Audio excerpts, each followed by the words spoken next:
Welcome to the IVF Abroad podcast for people who are struggling with infertility and trying to conceive and who are facing more obstacles than options when it comes to having fertility testing or treatment in their home countries. Alongside other experts, I will share, educate and empower you on your journey and help you to learn more about going abroad for advanced fertility testing and treatments like IVF and egg donation. I'm Emma Haslam, your host, now mum of one, and the go-to expert in fertility treatment abroad. Since the birth of our son in 2018, I have made it my mission to make fertility treatment more informed, transparent, accessible, supported and affordable for more people. And I help people just like you to become unstuck, to find a best fit clinic that truly meets their needs and to have fertility treatment on their terms and timescales so they can achieve their dreams of growing their families. And I'm here now to help you too. Be sure to check out the free resources in the show notes for more help after listening to today's episode. Hello and welcome to this week's episode of the IVF Abroad podcast. Now, I am talking about the dark side of having fertility treatment abroad. Because unfortunately, there is a dark side. And in the media this week, this was highlighted when talking about an article affecting UK patients travelling abroad for fertility treatment. And I want to talk about that today. Because it's raised a lot of concern. And I've had messages from people asking, is going abroad for fertility treatment safe? Should I be worried about going overseas for treatment? So let's talk about this honestly, because what has been reported is important. But it's also missing something crucial. Having fertility treatment abroad is not the problem. Doing it in the wrong country and at the wrong clinic and without the right guidance is. And that's what we need to talk about and understand more about today. So let me briefly explain what's come out in the media this week.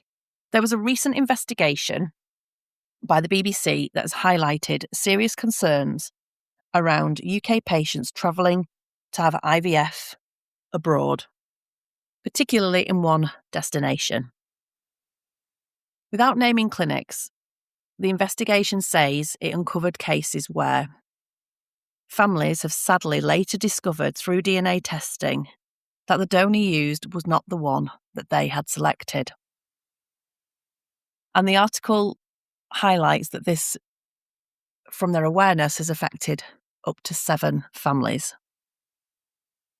In the article, experts raise concerns that there's been negligence and or deeper systemic problems. And there's talk as well about the destination in terms of operating outside perhaps more stricter regulatory frameworks in other countries and without a proper independent authority equivalent to what we have, say, for example, here in the UK and in other countries.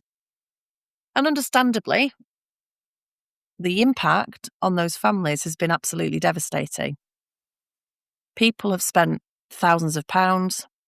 They've made deeply emotional decisions. They've put their trust and faith in a country and a clinic.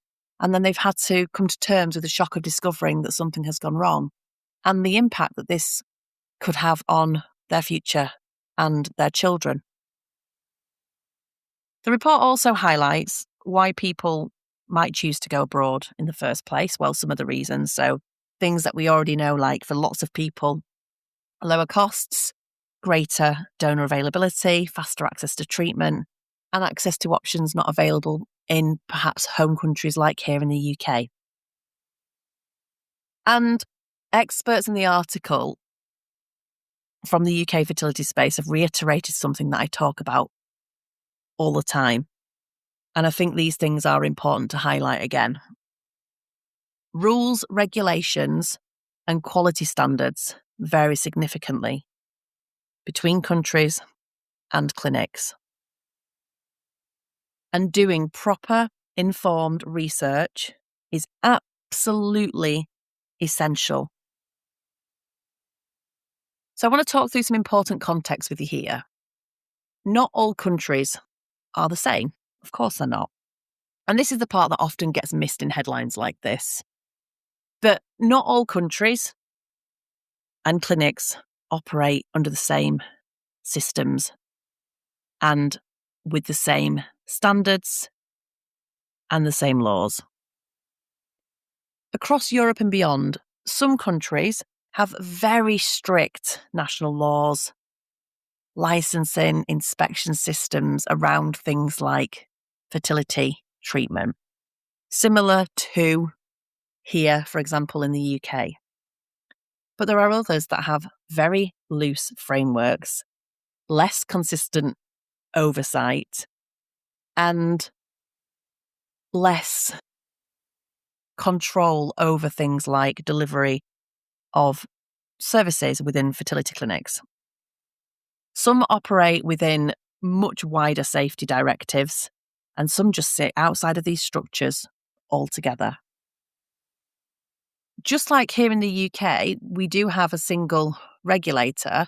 Other countries may have a regulator within those countries, but there's no single international regulator that oversees IVF clinics abroad. And there are organisations that provide guidelines and best practice recommendations, things like that, but they're not the people that regulate and enforce standards, which means that responsibility ultimately sits at country level first and then clinic level. And this is where things can become really confusing.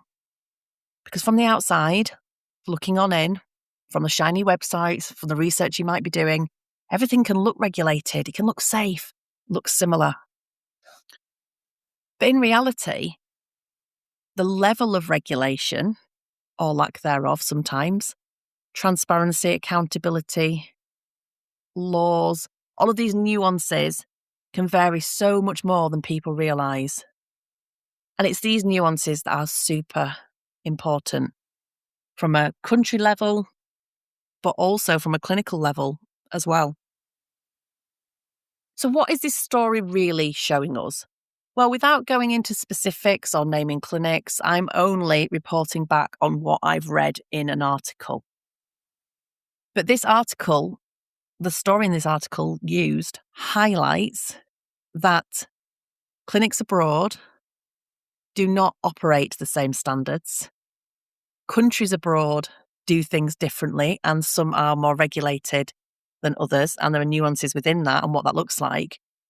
And that as a result, there can be gaps in oversight, communication, care that can have a real impact on your journey. And I'm not telling you this to put you off or to scare you or to think that going abroad can't be a really good option for you. But the problem is that people don't always have the full picture when making decisions.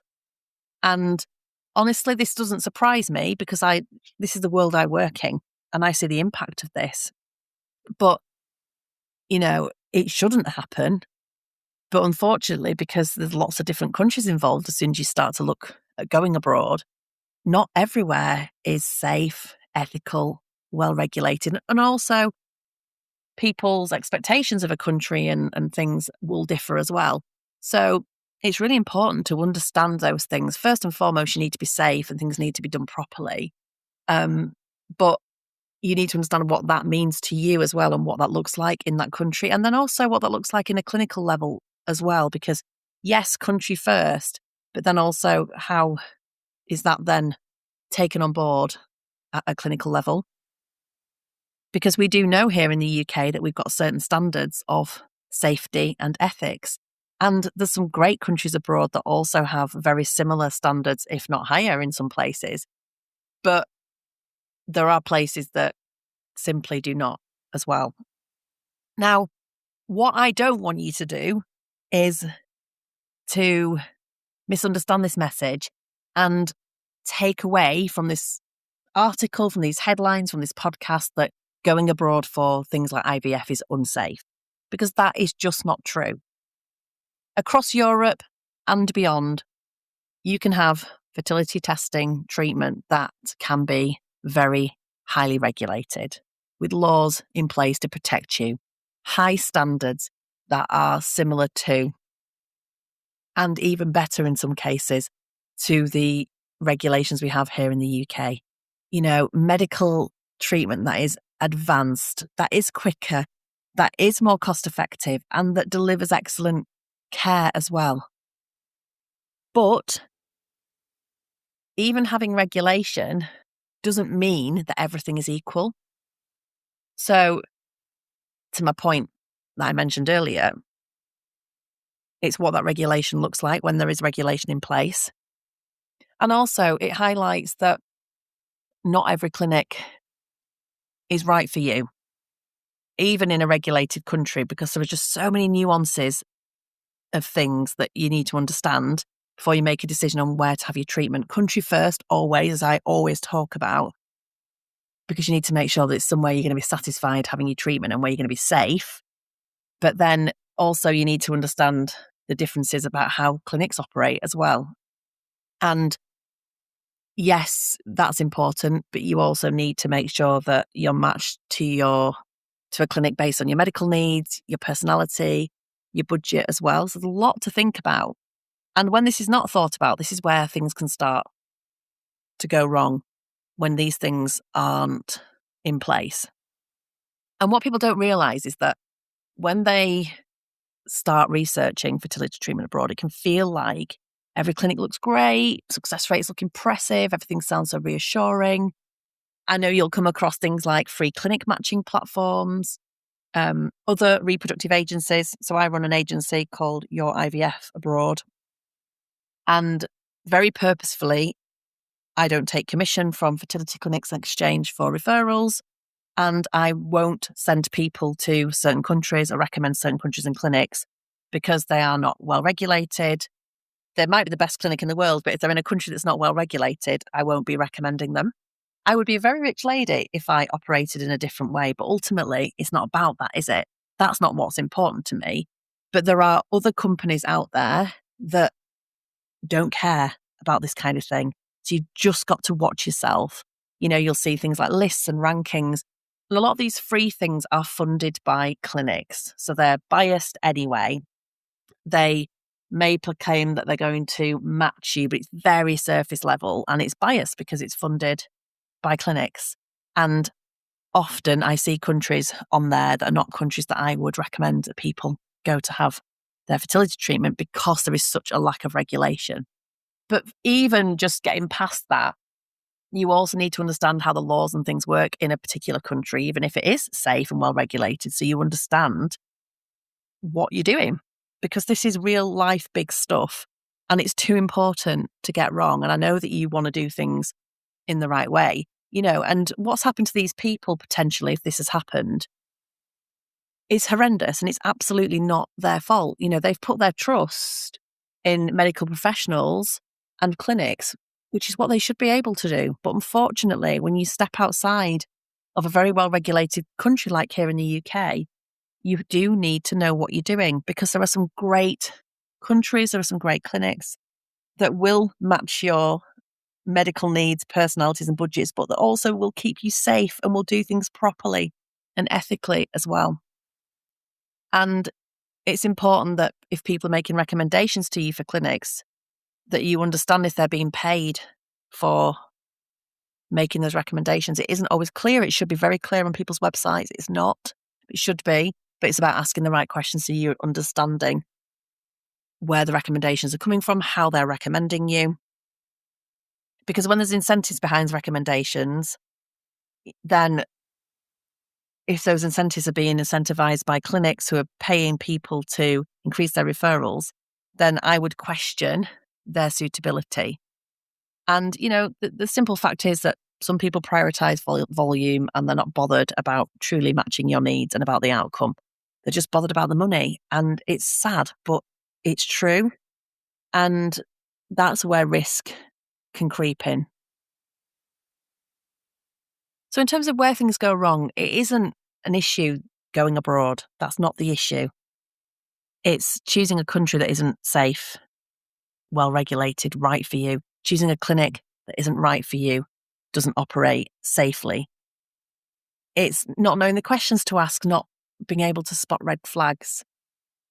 And I see people who are overwhelmed, second-guessing everything, stuck in limbo, or dealing with regret after making decisions too quickly. And not because IVF abroad or fertility testing treatment abroad doesn't work, but because they've not had the right information, guidance, support before going into this.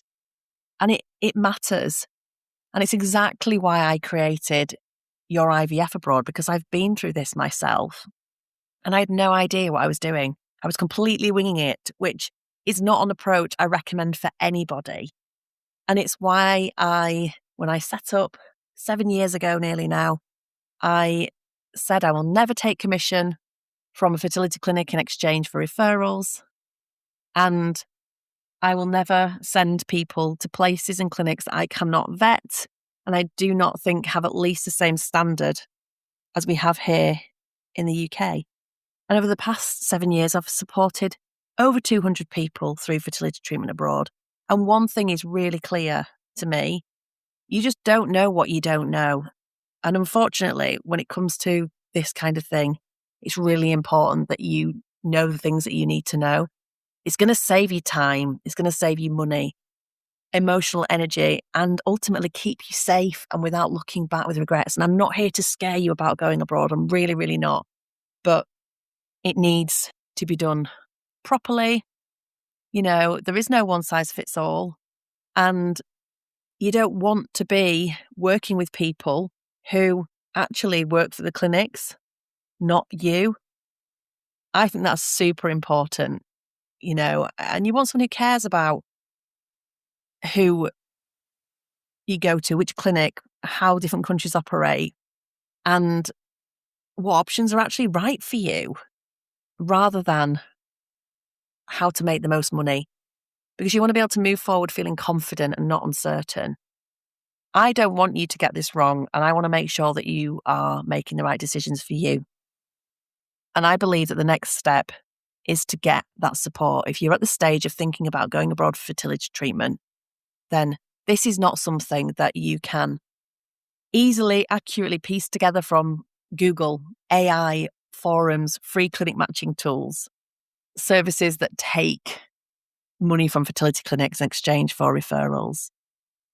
You need help around which country is right for you, is safe, what options are actually right for you as well, and which clinics truly align with your situation. And that's what I help my clients to do and what I want to help you to do as well. So if you want to explore what this could look like for you, to do it properly, safely, and in line with the right guidance from the start, then I'd love for you to book a call with me via the link in my show notes, and we can have a chat about what it looks like to work with me. We'll talk through your situation, your options, and what the right next step looks like for you. If you're earlier on in your journey and in your research and you're just wanting to understand a bit more about how having fertility treatment like IVF abroad works and what to look out for, some more of the watch outs and the highlights too, then I've included a link to some free training for you as well in the show notes. Because do you know what? Going abroad for fertility treatment can be an incredible opportunity. I do not want you to wing it like I did. We did that because we had no choice and we've had a positive outcome. But as this article highlights, it isn't necessarily always the way. And, there are people out there that will take advantage of you. And it's horrific. It's absolutely awful and it shouldn't happen. And it gives going abroad a bad name. But when it's done properly, it can be an incredible opportunity for people to stretch the budgets further, to move faster, to get support. And I would love to help you too. So I will pop in the show notes a link to book your free call if you'd like to talk about what it looks like to work together. Or if you would like to watch the free training, then you can find the link for that in the episode show notes as well. And I shall speak to you soon. Until next week, bye. If you are facing more obstacles than options and want to learn more about how to overcome your fertility testing and treatment challenges in your home country so that you too can fast track to growing your family and on your terms, then check out my free training at yourivfabroad.co.uk/free masterclass. Don't forget to rate and subscribe so you don't miss an episode and so that I can reach and help more people. Thanks for listening.